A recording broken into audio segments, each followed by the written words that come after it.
Good afternoon, my cuties. Today is Thursday, April 23rd, 2020. Shortcut date is 4/23/20. So I had a request to do my chipmunk voice for this video, and it's actually not a chipmunk voice that I was using. It's just the video sped up a little bit, so I will make sure to do that at the end for your entertainment. Today we're going to go over your ELA skill of the week, and then we're going to dive into math stories and a little math skill of the workbook that you were doing. I'm going to do a little mini lesson on the 2-digit multiplied by 1-digit without using multiplication standard algorithm because we haven't learned that. So I'll teach you how to do it using place value.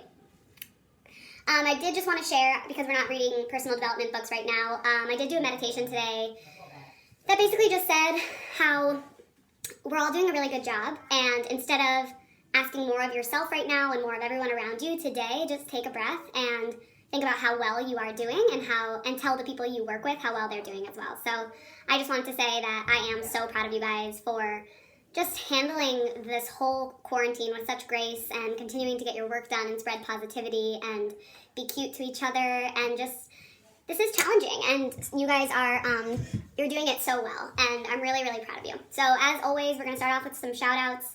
Thank you so much to you guys who are watching, commenting, just really doing it all. You should be so proud of yourself. We have Serena, Sage, Samuel, who commented he could not help himself from dancing to stir fry. I love that so much. It made me smile so big this morning. Monica, Siraj, Lexi, Mason, Tristan, and Mason, I did see your comment that it's your birthday on April 28th, the day that we're kind of coming together as a team, which is so exciting.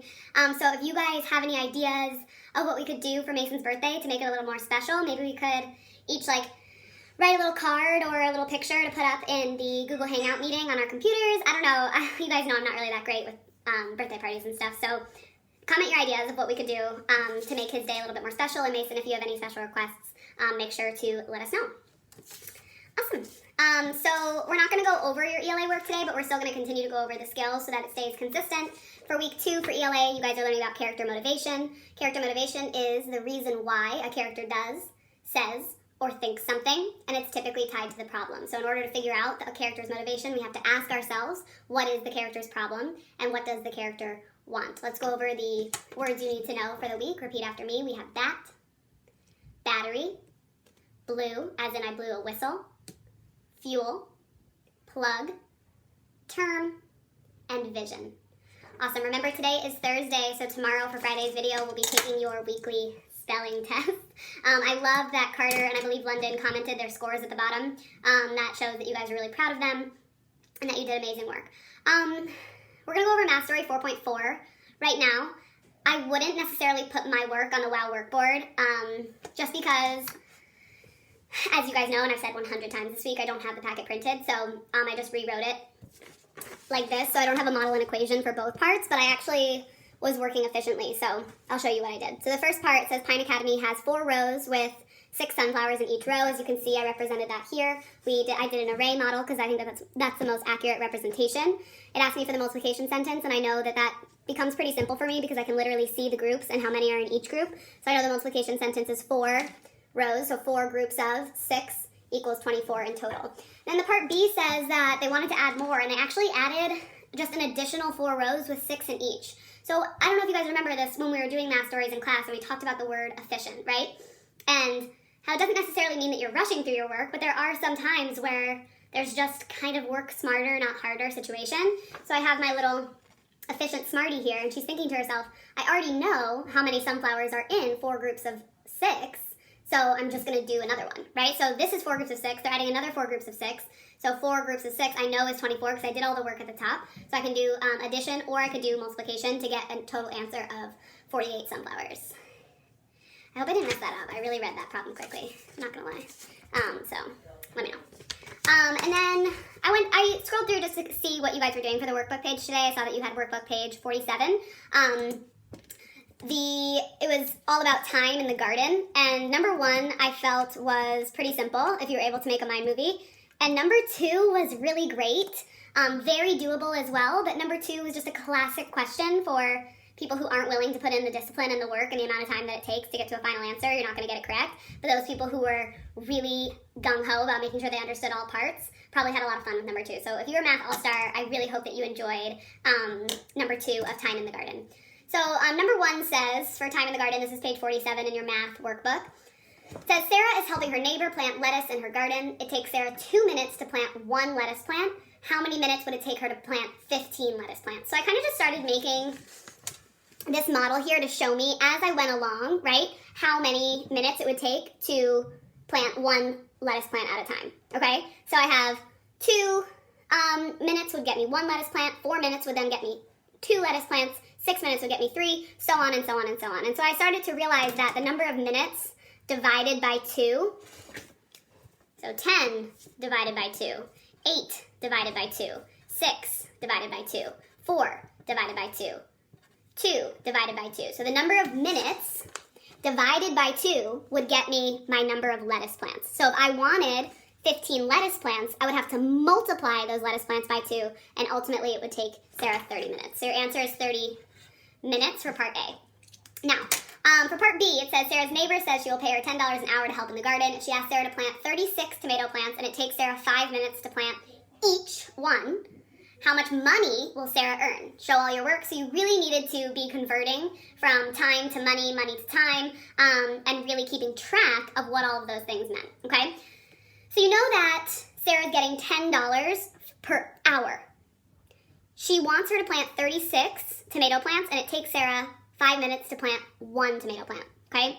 So essentially what you should have gathered is that you need to know what 36 times 5 is to see how many total minutes Sarah is going to be working.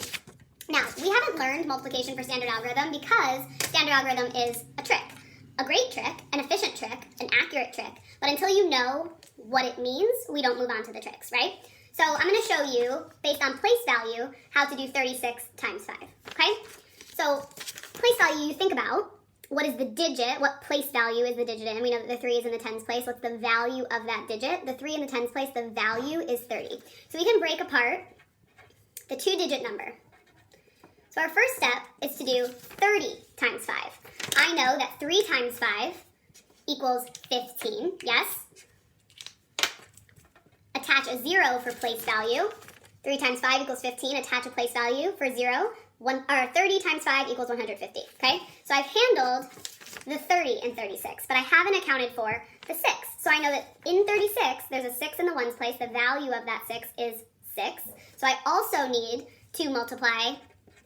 Step 2 is 6 times 5. So I have 30 times 5 plus 6 times 5. So now I've accounted for the 6 as well. And I know that 6 times 5 equals 30. In order to account for the 36, I need to add these totals together. So I know that 36 times 5 is going to be 150 plus 30, which is going to get me 180. Okay?